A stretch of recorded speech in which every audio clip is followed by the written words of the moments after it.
and welcome to another edition of the Blue and Gold Gridiron Show, where this week we are super excited to have longtime football coach Mr. Ed Sadloch on the show. Coach has more than 5 decades of experience. I always absolutely love anytime I can get some wing T guys on. It is just a treat, because if you have not studied, whether you run the wing T or not, I think every offensive coach should study it, because series-based football is really, really important. We have been a gap-down backer team for my whole career.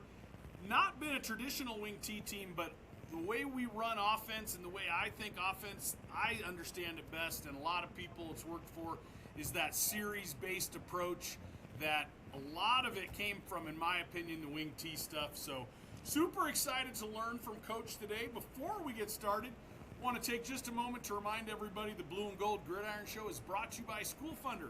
School Funder, the only online fundraising company in America that lets you keep all of the money your team raises. You would never willingly give away 20% of the wins your team earns. Why do schools all across the country give away 20% of their proceeds in fundraising when you don't have to? Call the good people at School Funder at schoolfundr.org and let them know the Blue and Gold Gridiron Show sent you, as it'll help the show. Our viewership has been climbing. As I've said, it's really tough to get those subscriptions. It does nothing. I'm not sending you any email. I'm not trying to sell you anything. All it does, if you subscribe, is going to give you a notification when we have new great episodes from all coaches across the country. So please, right now, like and subscribe. Does absolutely nothing. I subscribe to all sorts of great high school football content, and I love it all. I can't get enough of it. I am entering year 27 in coaching, which I thought was a little bit, and then Coach Sadloch, I believe, 52 years of coaching experience, if I'm correct. Somewhere around there. I could be wrong, I'm not sure, but Coach, appreciate you being on, and anytime we have anybody on, before we even get into the content, I always like to take a little time and hear everybody's football story. So if you don't mind, Coach, tell us a little bit about your football story.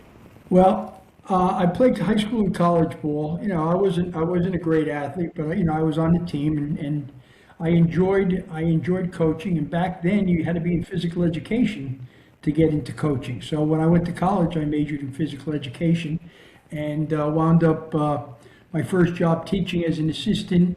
I was a phys ed teacher and an assistant football coach in Garfield High School in New Jersey. And at that time, you know, I didn't know a lot about football per se. I was a player, you know, I knew our systems and stuff like that, but I didn't know much about anything else. And what happened, I would go to clinics when I was like 21, 22 years old. I would write everything down on a notebook, and I'd go home and use a typewriter and type the notes up and draw the X's and O's and put them in a binder, and I think I still have them somewhere around the house today. But my first job was an assistant at Garfield, and we went to the wing T. Now, again, I didn't know the wing T from the I or anything else like that. So we traveled up to Randolph, New Jersey. We met a guy by the name of John Bauer Sr. He's passed since then. Very knowledgeable man, ran his version of the wing T. And we learned that from him, and we basically copied what he was doing. Then when I got my first head coaching job in 1979, one of my players got a scholarship to the University of Delaware. And that's where I got my connection with Delaware. I became friends with the guy who was the coach who was recruiting him. And next thing you know, I was asked to come down, you know, bring our kids down to their camp. And next thing you know, I was coaching in their camp. And I coached there in their camp for 11 years. Actually, I was in 3 different schools going through that camp. So my first job was in Parsippany. We finished there 13-1. And you know the old story. Every coach is going to either get fired or about to be fired. And apparently people weren't happy with the 13-1 record. So I moved on to Bailey Ellard, and which was a small Catholic high school in Madison, New Jersey.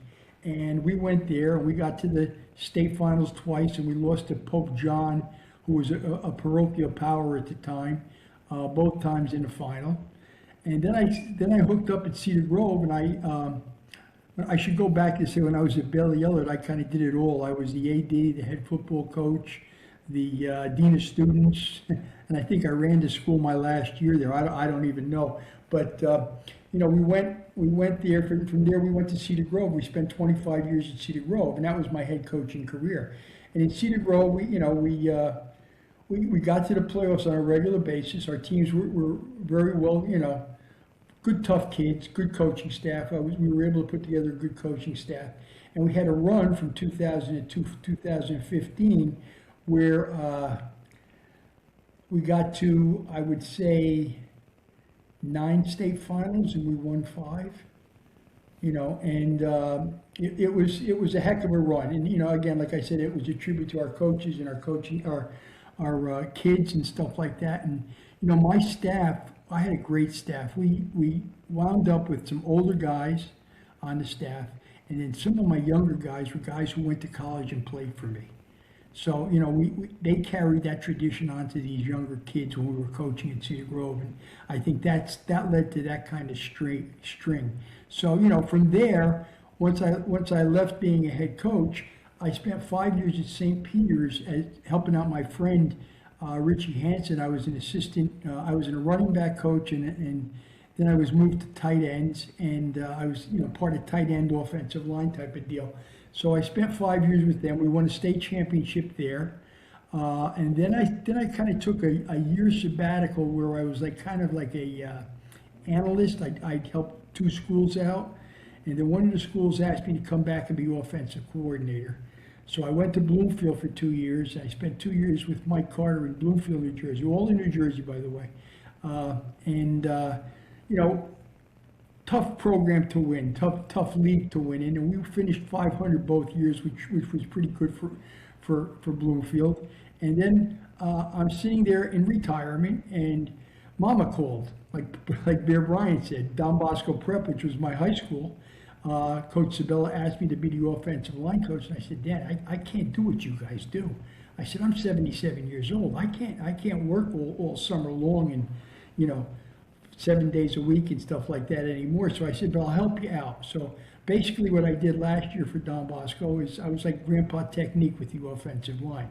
I would, we had coaches who coached, and I was back there, and I would grab a kid and tell them what I saw and how we could get better at it, and we went from there. So, and Bosco went 11-1. We lost in the final. So, we've had our share of getting to the finals, winning some, losing some, as many people do. But that's it in a nutshell. That's a 52-year career in a nutshell. And you know what? My wife lets me do it because it's my happy place. So I'm pretty excited about stuff like that. Coach, that's absolutely incredible. I am, obviously the main thing is trying to help young people. I would like to get to a final before I'm done. So maybe that'll happen at some point, but what an incredible career that you have had. If you don't follow Coach on Twitter, I love a lot of his content. I particularly enjoy whenever he breaks down anything Navy. Navy was probably, I think, one of the more fun teams to watch in college football last year. As longtime viewers of the show know, I'm a big Buster Faulkner fan, so I loved watching Georgia Tech, and we'll watch Florida now a lot, and of course the Sun Devil. But love some of the content you put out there, Coach. So I'm going to turn it over to you now, and you're going to take us through. I will say this, when you said plays that complement the jet sweep, and I knew it was coming from a wing tee perspective, I will tell you this, when teams started, we hadn't seen a lot of that, and we saw some of the wing tee teams start to add to the jet. The wing tee's hard enough to stop on its own, but when they added that jet element, I thought it did so much for the offense and was absolutely a nightmare to stop the few teams we've seen that have run that. So I'm excited to learn from you, Coach. I will turn it over to you, and every now and again I may ask a question, and all yours, Coach. Okay, well, listen, before I get into that, when we put the jet sweep in, we put it probably back in the late 90s. We were basically an under center wing tee team, traditional wing tee, Delaware terminology type of stuff. But then we started to figure out, what? Because again, I'm not the smartest apple in the grove. If we have a great quarterback, I don't want to waste him on play action. I don't want to waste him, on sprint out and stuff like that. Let's try to come up with a system where we can, throw the ball down the field if we want. So we went to shotgun. So we did both. We went under center, we went to shotgun, and some of these clips will show you both. I'm not going to pick out exactly what you guys can see that as we go through. But, it helped our passing game tremendously, and I think it helped that run we had, by having those quarterbacks back there, because I felt, guys do 5-step drops. I don't know if our lineman can hold for 5 steps. I would rather stay in a shotgun and do a quick 3-step drop, which is basically a 5 from shotgun, and throw the ball medium to short range. Or do a quick game from shotgun. Get the ball, throw the ball out, And so we did things other than, the basic 20 series of the wing tee and stuff like that. We had all that. And again, we used certain series depending on what our personnel was like. If we had a great fullback, we were more of a trap team, more of a belly team. Okay, if we had some speedy halfbacks, we were more of a jet sweep team, more of a belly sweep team. Buck sweep has lost a little bit of its flavor, but it's still a viable play because I think you have to formation people. You can't just stay in a tight end wing on buck sweep. You have to do something more because that wing back cannot block big defensive ends because the rules don't allow it anymore. I think in Texas they still do, but because they go by NCAA rules, but I don't think they allow it, in a national federation. But anyway, so we started toying around with the jet sweep along with the shotgun passing game. Okay, and I'm putting these clips up because my Twitter account got hacked, and I wanted to bring back some of the stuff that we did. So as I'm looking through all this jet sweep stuff, I'm sitting there saying, you probably can run stuff that we do as an offense in a jet sweep. Rather than just run the whole Delaware system, you could probably do that under center and in shotgun. So basically, if you talk about jets, it's a speed play that gets the ball to the outside. It could be run under center and from gun. Okay, it's simple blocking rules. As a matter of fact, people have asked me, what's your first install? I said it used to be sweep, trap, and waggle. But then I became the line coach, and I realized there's too many blocks to put in sweep, trap, and waggle to be the first install. So we put jet in, and we put the other blocks in during our fundamental periods. So the jet sweep is basically all reach and run. Okay, the biggest block is the tackle trying to reach that technique, that outside shade technique, and so to try to hook him where he's the defender saying you can't hook me. We're being taught not to be hooked. So that's basically where we started. We pull a guard and things like that. So it could be run by both wing backs, and also I've seen people run it with wide receivers. When I was at St. Peter's, they would run the jet with a wide receiver rather than a back. Okay, new concepts that I've seen over the years. Okay, it could be run to a tight end wing flag using 2 tight ends. A buddy of mine sent me a clip of Kansas City running the jet sweep. Now they ran it with Travis Kelce as the one tight end. The other tight end, he was the offline tight end. I don't know who the other tight end was. He was on the line. And the guy getting the ball was the kid from who was at Kansas City who went to Miami. They just traded. I can't remember his name, but he was pretty fast. So I said, if you have that kind of talent, you can run that kind of stuff. Okay, if you can have a good tight end, he can run the ball. I've seen people run jet sweep with a tight end. Quarterback can pitch forward in gun rather than handing it off, which could be just an incomplete pass if the kid fumbles it. Motion away from trips and back, and you can also influence away and run plays.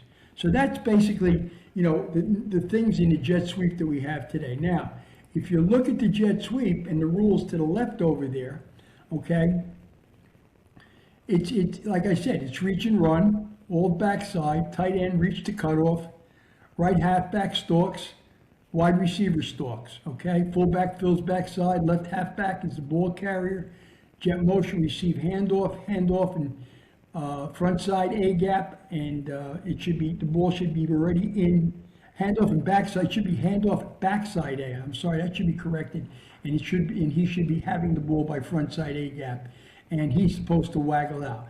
Now the biggest thing about the quarterback, okay, a lot of times, and a lot of young guys running the wing tee fail to recognize that you have to carry out your fakes. Okay, I don't care whether it's traditional wing tee or what we're doing here today, the jet. People turn and want to be spectators. Once the quarterback hands the ball off, you're going to see people sometimes. You might even see it in these films. Sometimes the kid's going to look back instead of carrying out his fake. So what we try to do is we try to put a scare in the quarterback by saying, look, the defensive end that you're waggling to is being told not to let the quarterback cross your face. So if you're not looking at him, you're going to get hurt because he's going to come and he's going to attack you. So you have to protect yourself. So usually, you say that, they start looking because, they don't want to get knocked out. So they do things like that, and you got to constantly coach it. You got to constantly coach it. So here's the first one, okay, that we have here. This was when I was the OC at Bloomfield. This is more of a recent one. It's 2022, 23, somewhere around there. Okay, so we're going to run jet to the top of the screen. We're in double wing, which I'll get into in a little bit.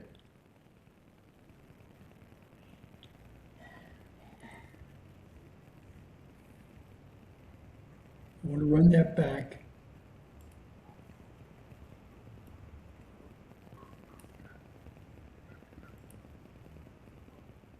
We didn't pull the guard. Why? I don't know why. Again, we're high school. We're not perfect. Okay? But the wing didn't do a bad job getting in the way. And this kid luckily had a little bit of speed. Okay? So that was under center. Fullback filled. Here's an end zone view.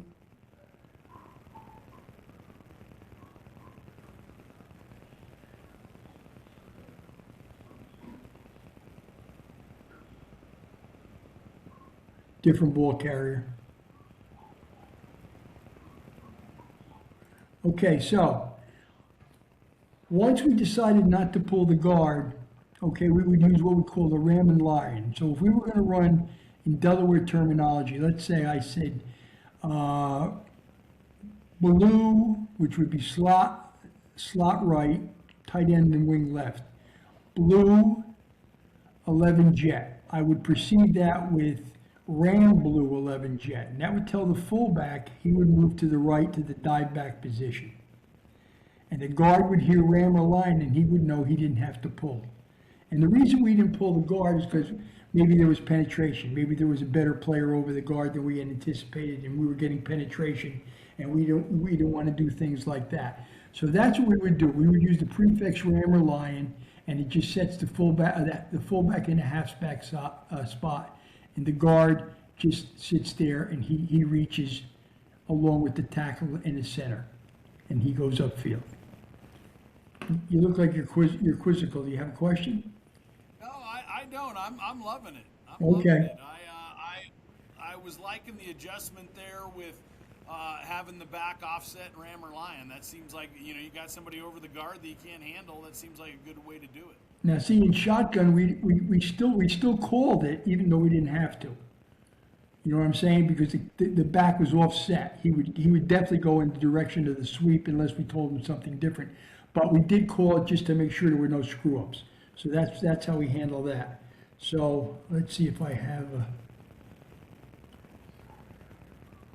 No, he's still direct. Oh, this is I'm way behind. Hold on.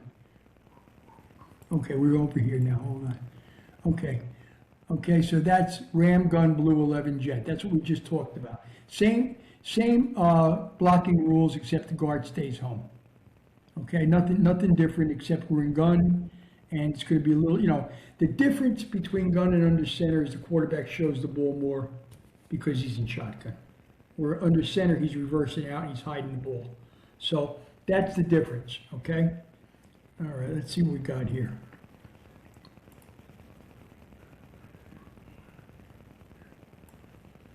It does seem much harder to see when it's from a defensive perspective when it's under center. I think it's even better under center, to be honest. It is. It probably is. But again, look, we needed something other than our passing game to do as far as shotgun was concerned. So we were going to run some things, in shotgun. So we had to run some kind of offense. So we ran jet. So we did jets and the complementary plays behind it. Okay, so again, now here we got the fullback in a wing position. We were like a trips.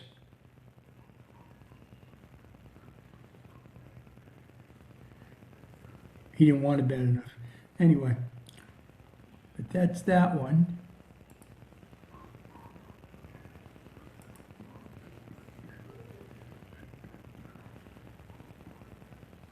He's behind center, so don't worry about it.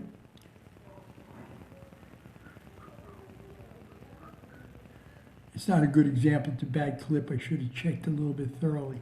Okay, so now we go to our trap play off of the jet. Okay, and we call if we were going to run it away from the jet motion, we would call it back. Okay, now the thing that we did to help our kids is we try to keep the rules the same. Because like I said, we did run pure Delaware. Okay, so the Delaware trap is 24, 26. The jet trap to us is 14, 16. If we just said 14, 16, it would be 24, 26 blocking rules. Okay, by adding the word back means we're going away from the motion. We're running trap away from the motion.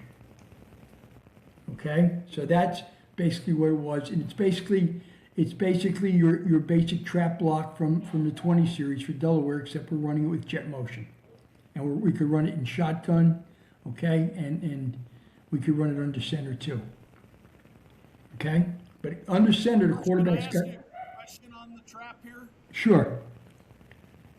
So if I'm seeing this correctly here, it looks like you have the left guard going to the tackle too. Is the center not blocking back, or how is that working with the trap? If we're going to the traps, if we're going to trap, we're going to try to trap an outside shade. Okay, we're not going to try to trap anything inside. So we probably wouldn't run it towards that tackle that's inside shade of the guard over here on the right side. You follow what I'm saying? That would be the trap call. Yeah. That would be the trap call. I guess my question is specifically on the left guard, because it doesn't look like he's climbing to a backer with me. He should be. He should be. That's one of these newfangled programs I have. I didn't probably add it to him. You're right. Good. Thanks for picking it out. But yeah, so this would be back. Okay, so. Now here's our fullback, okay, and we should run jet to this. Here we go. Boom, there's trap. It's back.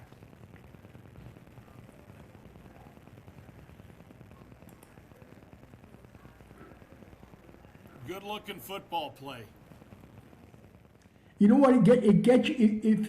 Here's the thing I always kind of figured out. I had some great defensive coaches, and I was fortunate that we had an offensive staff and a defensive staff.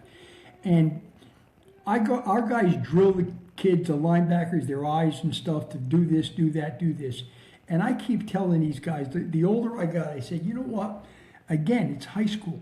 And if these guys, once the ball is snapped, they're trying to find the ball. They're not looking at their keys. They're trying to find the ball. They're going to get their eyes off of whatever coaches told them real quick once the ball is snapped and we're playing the game. So, that's what we did. So, it was a great play for us. This is a little grainy. This is a little older film. Come on, buddy. Where are you? This is under center, and we're going to run it back. See, like you said, again, you can hide the ball. It's a better play under center as long as your quarterback seats the ball in his third hand, which is his belly button.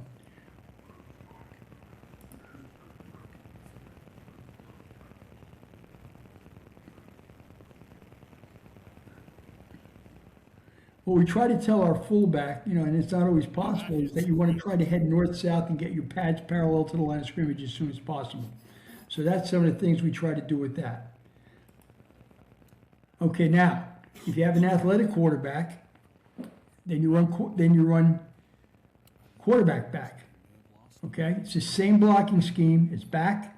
It's the same blocking scheme as trap. So our linemen, all they have to know is they just have to know trap and back. That's all they have to know. Okay, they don't have to know what we're calling behind them. They don't care what motion's going on behind them. They don't care what backfield action is going on behind them.